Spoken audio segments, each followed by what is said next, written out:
नमस्कार। मैं डॉक्टर जया दहलवी, राज्य कुष्ठ अधिकारी। कुष्ठ जागरूकता अभियान जो कि 30 जनवरी से 13 फरवरी तक चलेगा के अवसर पर आपसे कुष्ठ के बारे में कुछ बातचीत करना चाहती हूँ। कुष्ठ रोग माइकोबैक्टीरियम लेप्रे नामक बैक्टीरिया से फैलता है। ये आनुवांशिक रोग नहीं है, ये बैक्टीरिया से फैलता है। और जिस प्रकार टीबी एक बैक्टीरिया से होती है, ठीक उसी प्रकार ये भी ड्रॉपलेट इन्फेक्शन है। खांसी, थूक, खखार, इन चीज़ों से ये फैलता है। जैसे कि लोगों में धारणा है शायद ये छूने से होता है, छूने से ये बिल्कुल भी नहीं होता। और ये संक्रामक रोग है, लेकिन इसकी संक्रामकता अन्य किसी भी बीमारी से बहुत कम है। इसका इंक्यूबेशन पीरियड भी 2 से 5 वर्ष है और ये बहुत धीरे धीरे फैलता है। इसको जैसा कि लोग सोचते हैं कि यदि कुष्ठ के मरीज से हाथ मिलाएंगे या उसके साथ बैठेंगे तो कुष्ठ उन्हें भी हो जाएगा। इसकी संभावना नगण्य है। कुष्ठ ऐसे बिल्कुल भी नहीं होता है।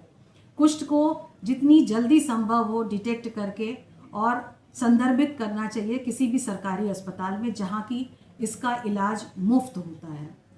तो अगर इसके इलाज में देरी की जाती है तब ये विकलांगता का रूप धर लेता है।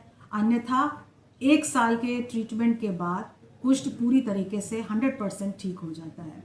कुष्ठ के शुरुआती लक्षण होते हैं त्वचा के रंग से हल्के दाग धब्बे, जिनमें सुन्नता हो और पैरों हाथों में झंझनाहट यदि महसूस होती है, पैरों से चप्पल गिर जाती है या चलते चलते कलम लिखते लिखते कलम छूट जाता है, इस प्रकार की दिक्कतें यदि होती हैं, गर्म ठंडा एहसास नहीं होता है, तो आप एक शक कर सकते हैं कि आपको कहीं कुष्ठ तो नहीं है। ये लक्षण अन्य बीमारियों में भी होते हैं, परंतु यदि त्वचा पे हल्के दाग धब्बे हैं तो इसको इग्नोर बिल्कुल भी ना किया जाए और किसी भी सरकारी अस्पताल में एक बार दिखा ज़रूर लिया जाए। इलाज के 1 साल के बाद कुष्ठ पूरी तरह ठीक होता है। बीच में यदि कोई दिक्कत होती है तो भी आप इसको दिखा सकते हैं। और ऐसे मरीजों के साथ में भेदभाव की नीति बिल्कुल भी नहीं अपनानी चाहिए, क्योंकि मैंने पहले भी बताया कि ये बैक्टीरियल इन्फेक्शन है।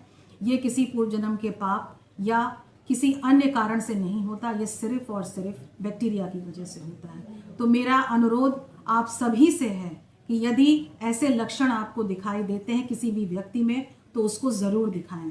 दूसरी चीज़ ये कि यदि किसी व्यक्ति में कुष्ठ की पुष्टि हो जाती है तो हम रिफैम्पिसिन नाम की दवा की एकल खुराक देते हैं उससे जुड़े हुए लोगों को, जिनसे उन लोगों में कुष्ठ की संभावना नगण्य हो जाए।